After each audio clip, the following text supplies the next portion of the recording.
అదే కదా బాస్.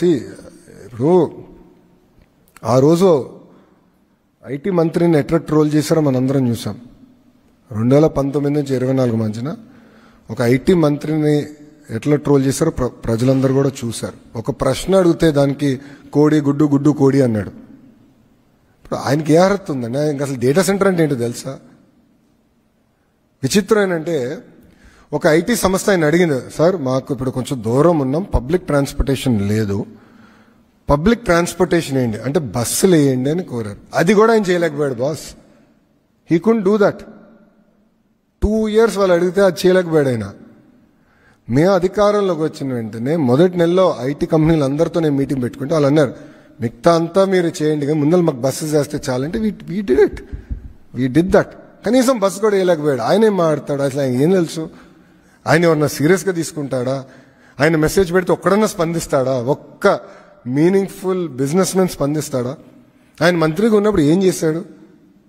వాళ్ళు గ్లోబల్ ఇన్వెస్టర్ సమిట్ అని ఒక చివరికి ఎన్నికలు ఇంకా ఓడిపోతున్నాం అనగా ఒక సమిట్ అని పెట్టారు. అప్పుడు ఒక electronic media national media person ఏమడిగారంటే, మీరు గ్లోబల్ ఇన్వెస్టర్ సమిట్ అన్నారు, చాలా సంతోషం, గ్లోబల్ కంపెనీల పేర్లు చెప్పండి ఏమేమి వస్తున్నాయంటే ఆయన ఒక్క కంపెనీ చెప్పలేకపోయాడు. ఈ couldn't tell you one company.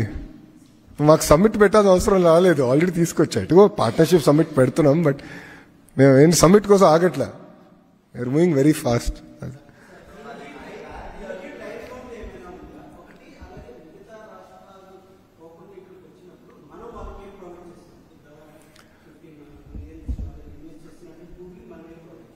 ఇప్పుడు మొదటి ప్రశ్న ఏంటంటే 5 సంవత్సరాల్లో 15 బిలియన్ డిప్లాయ్ అయిపోతుంది. 5 years మొత్తం ప్రాజెక్ట్ ఈ ఫేజ్ పూర్తవుతుంది. నంబర్ 1. నంబర్ 2, ప్రధానంగా మనం ఇచ్చేది ఏంటంటే క్యాపిటల్ సబ్సిడీ. క్యాపిటల్ సబ్సిడీ అనేది ఇతర రాష్ట్రాలతో కూడా మనం పోటీపడి క్యాపిటల్ సబ్సిడీ ఇస్తాం. మూడోది, డేటా సెంటర్ కావాల్సింది ఏంటంటే మొత్తం పవర్ లైన్స్ ఆ ఎకో సిస్టమ్ మొత్తం బిల్డప్ చేయాలి. దానికి ఈ ఇన్వెస్ట్మెంట్లో వాళ్ళు పెట్టుబడులు పెడుతున్నారు. దాంట్లో సుమారుగా ఒక 7 or 10% సబ్సిడీ మనం ఇస్తున్నాం. ఎందుకంటే ఒక లైన్ వచ్చిందంటే అది కేవలం గూగుల్ కాదు, మొత్తం ఎకో సిస్టమ్కి వస్తుంది.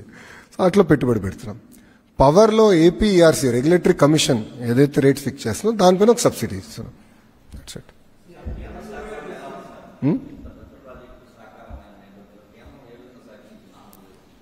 చెప్పే కదా, డబుల్ ఇంజిన్ బుల్లెట్ ట్రైన్. నిన్న అనౌన్స్మెంట్ కూడా చూస్తే మీకు అర్థమై ఉంటుంది. అశ్విని వైష్ణవ్ గారు వచ్చారు, నిర్మలా సీతారామన్ మేడం గారు వచ్చారు, గౌరవ ముఖ్యమంత్రి గారు ఉన్నారు. అంటే ఈ ప్రాజెక్ట్